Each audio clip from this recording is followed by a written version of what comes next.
Hello everybody, hope you're doing well and thanks for joining us for another video. Whenever the conversation of the moon landing comes up, there is seemingly always somebody who brings up a comment along the lines of, "Don't you think it's strange that they managed to get there on the first try?" Which to me implies that they think Apollo 11 was a journey into the complete unknown and that it achieved so many firsts, which isn't really the case.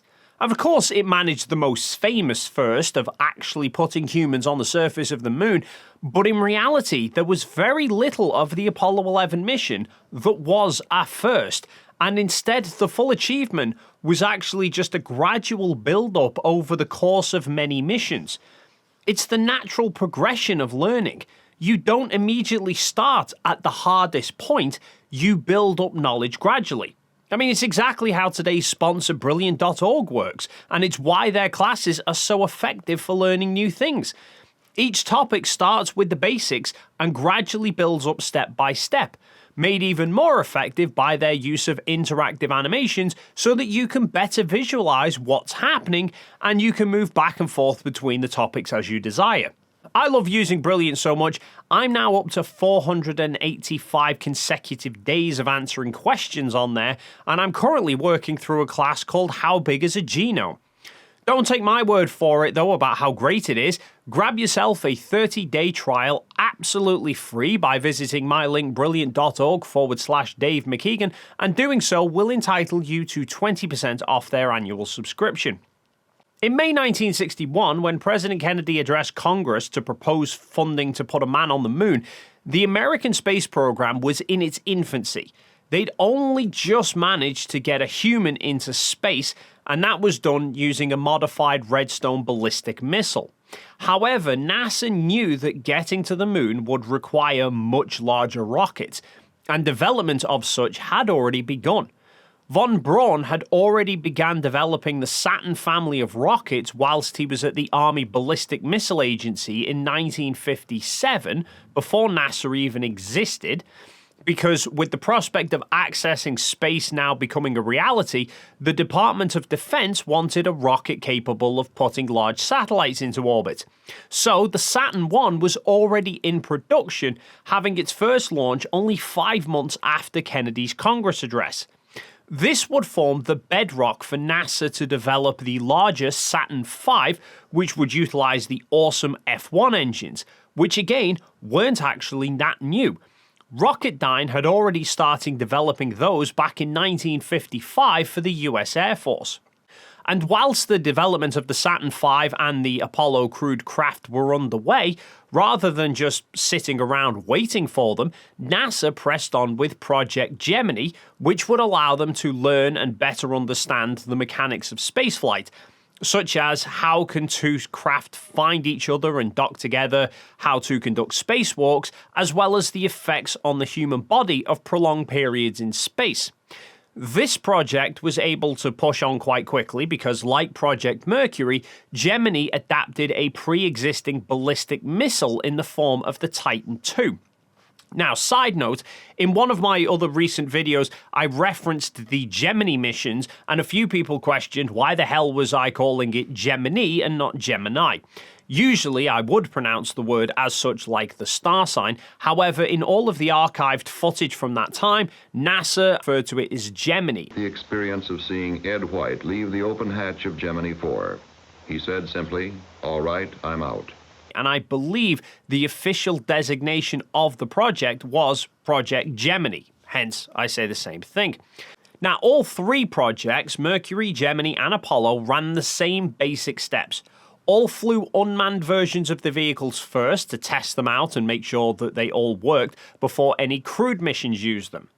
The Block 1 design of the Apollo Command Service Module flew 2 unmanned missions in 1966, AS-201 and AS-202.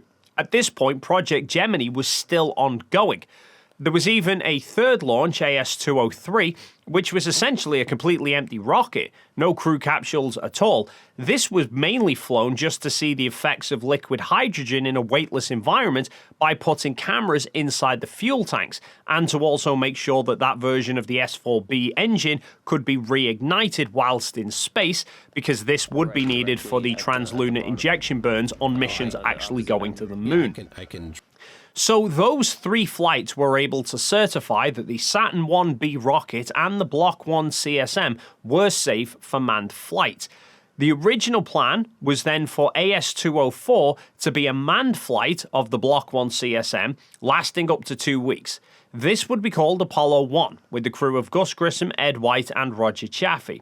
Apollo 2, or AS-205, was originally planned to be a repeat of Apollo 1, presumably to iron out any issues, although this was later deemed redundant as it was essentially just the same mission.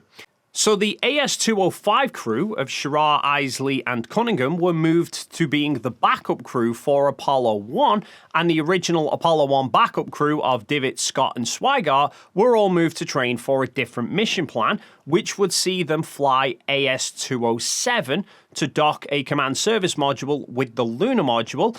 The lunar module itself would first be tested in an unmanned AS-206 flight. Though after the Apollo 1 fire in January 1967, the project was then essentially restarted.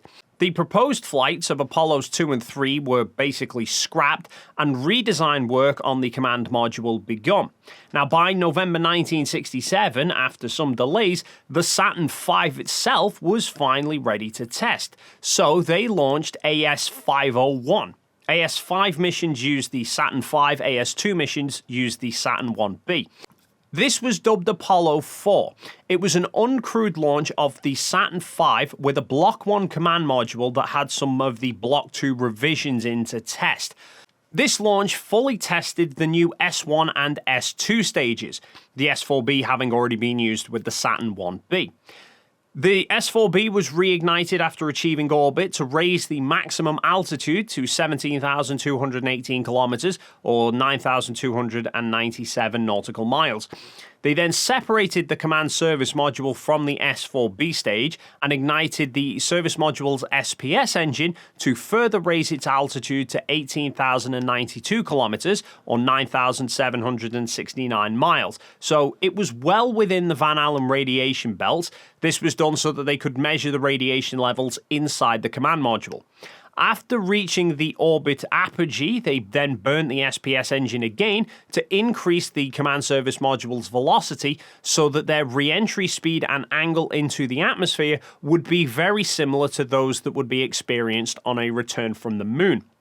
This would allow them to ensure that the command module's heat shield and onboard environmental systems could actually withstand the higher temperatures of a lunar re-entry, which it did. 3 months after this, in January 1968, launched mission AS-204, named Apollo 5. This was the first spaceflight of the lunar module. This was launched just on a Saturn Ib, not a Saturn V. There was no command module to launch with it, and it was only going into low Earth orbit. This flight tested the engines of both the descent and ascent stage of the lunar module, as well as conducting what they referred to as a fire in the hole test, which separated the two stages basically in a simulated abort. The descent stage engine would fire, then an abort would take place, which immediately would shut down the descent engine and ignite the ascent engine and separate the two sections. This was needed to ensure that future crewed missions could safely abort during a lunar descent if required. This maneuver was actually even made into the official mission insignia. Next came Apollo 6, AS-502, which was another unmanned flight of the Saturn V, launching the command service module as well as a simulated lunar module payload. The plan for this flight was to test the full Saturn V setup going out to lunar distances. It was intended that they would launch into orbit as normal, then fire the S4B stage for a translunar injection burn and send them beyond the distance of the moon, although not actually flying towards the moon. After this, the command service module would detach, flip around, and then burn its engines to simulate a direct abort back to Earth. However, the flight didn't quite go according to plan. There were some problems with the J2 engines on both the second and third stages that caused them not to be able to achieve the desired translunar injection burn, so instead they reverted to an alternative mission profile which used the service module engine to perform a long burn to increase its altitude out to 22,204 kilometers or 11,989 nautical miles. However, the issues with Apollo 6 were soon recognized and left NASA confident in the capabilities of the Saturn V, as well as proving that even if such problems arose during a manned mission, the crew would be safe, thus there would be no need for any further uncrewed test flights. This all conformed with NASA's original plans, that just as before Apollo 1, there were 3 unmanned flights which would be used to prove the readiness of everything before then moving on to crewed missions, which took place in October 1968 with AS-205, designated Apollo 7. This flight was essentially what was originally planned for Apollo 1 as a long-duration manned test of the command service module in low Earth orbit. Even the crew for this flight were the Apollo 1 backup crew of Schirra, Isley and Cunningham. They'd already been training for such a mission as the backup crew for Apollo 1. Although, given the events of Apollo 1 and the redesigns to the command service module, there were actually many additional tests done prior to the mission, which included a 3-man crew spending 8 days inside the command module inside a giant vacuum chamber on Earth to simulate being in space. Another crew were kept in a command module floating in the ocean for 48 hours to ensure that the craft would continue to function whilst in water. And NASA even started fires inside a test command module to trial different mixtures of atmosphere so that high-pressure pure oxygen would no longer be used on the launch pad. When Apollo 7 did finally proceed, they spent almost 11 full days in orbit, with a full crew of 3 on board. That mission was longer than Apollo's 11, 12, 13, or 14, despite those missions having some of the crew in the lunar modules for a period as well. Apollo 7 also conducted dummy docking tests. With a practice target fitted inside the S4B stage, they performed a practice transposition and docking, in which they detached from the S4B, flipped around, moved towards the docking target in order to practice the initial docking with the lunar module. They then slowly drifted away from it to around 76 miles from the S4B stage, and then the next day, they reapproached it and docked again. Despite them not actually having a rendezvous radar like the lunar missions would have, and instead using ground calculations and a sextant on board, they were still able to successfully achieve this, and their onboard radar receiver was able to keep lock with transmitters back on Earth. These were able to prove that redocking with a lunar module that was ascending from the lunar surface would be possible. Now, NASA's original plan had been for Apollo 8 to test the lunar module in low Earth orbit, Apollo 9 to then test it in a higher orbit, and then Apollo 10 to test it in lunar orbit before Apollo 11 landed it. However, there were significant delays with the lunar module manufacturing, and the month prior to Apollo 7, the Soviets launched Zond 5, which successfully flew living animals around the moon for the very first time. These events actually prompted NASA to reconfigure their mission plans, which, interestingly, ultimately rewrote the history books. Rather than wait for the lunar modules to test on Apollo 8 and 9, NASA decided to scrap the higher orbit lunar module test, push the low Earth orbit test of it to Apollo 9, and change Apollo 8 to a mission that put a crewed command service module into lunar orbit. Now, James McDivitt was the original Apollo 8 commander, and he was given the option. He could either stay with Apollo 8 and change the mission to flying into lunar orbit, or move his crew to Apollo 9 and do the mission that they were actually training for. He elected to switch to Apollo 9. This moved the Apollo 9 crew of Borman, Lovell and Anders to Apollo 8, which famously orbited the moon in December 1968. Although where this choice from McDivitt rewrote history was NASA's standard crew rotation protocols meant that the backup crew for one mission would become the prime crew 3 missions later. For example, the backup crew for Apollo 7 was Thomas Stafford, John Young and Eugene Cernan. These 3 then flew as the prime crew on Apollo 10. Now, McDivitt made the decision to switch his crew from Apollo 8 to Apollo 9. When he did this, it also meant that the backup crews switched as well. So the original Apollo 8 backup crew of Conrad, Gordon, and Bean were made into the backup crew for Apollo 9. So they would then not be the prime crew until Apollo 12. Armstrong, Aldrin, and Fred Hayes were subsequently bumped up to the backup crew for Apollo 8, meaning Armstrong, Aldrin then became the prime crew for Apollo 11.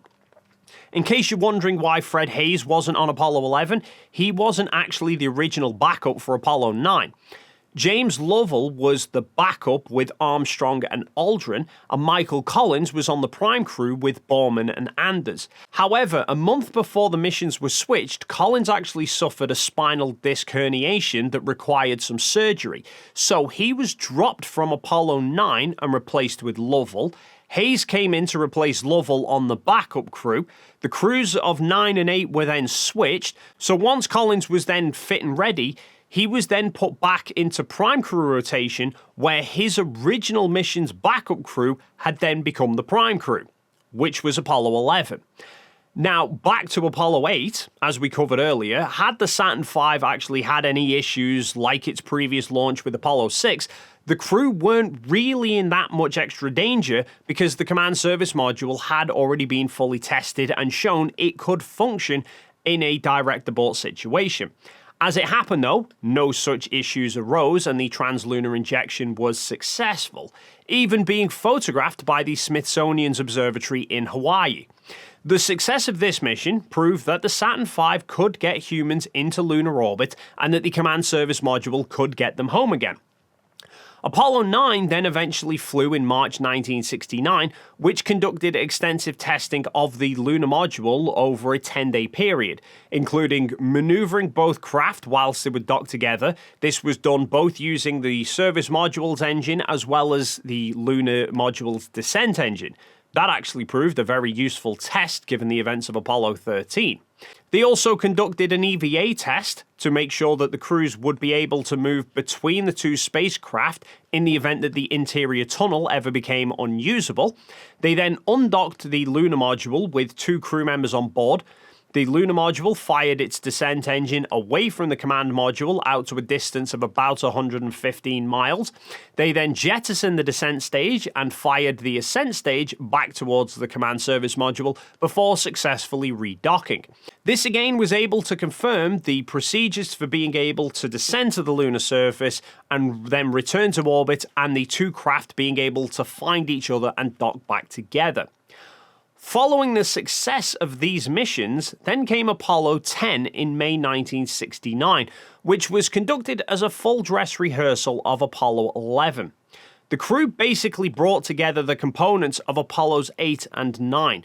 They launched a full command service module and lunar module like Apollo 9, performed a full translunar injection burn like Apollo 8, docked the CSM and lunar module together like Apollo 9, once reaching the moon, performed a braking burn with the SPS engine that put them into a lunar orbit, just like Apollo 8, undocked the lunar module and performed a power descent to within 50,000 feet of the lunar surface before they then jettisoned the descent stage and fired the ascent stage back into lunar orbit to rendezvous with the command service module, similar to Apollo 9.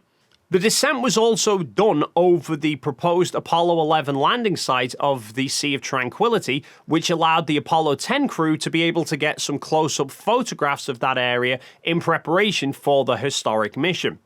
Now, by the time that Apollo 11 came round to flying in July 1969, they were essentially just repeating the entirety of the Apollo 10 mission, with the only difference being that final 50,000 feet to the surface, of which 49,999 feet was just descending the same as Apollo 10.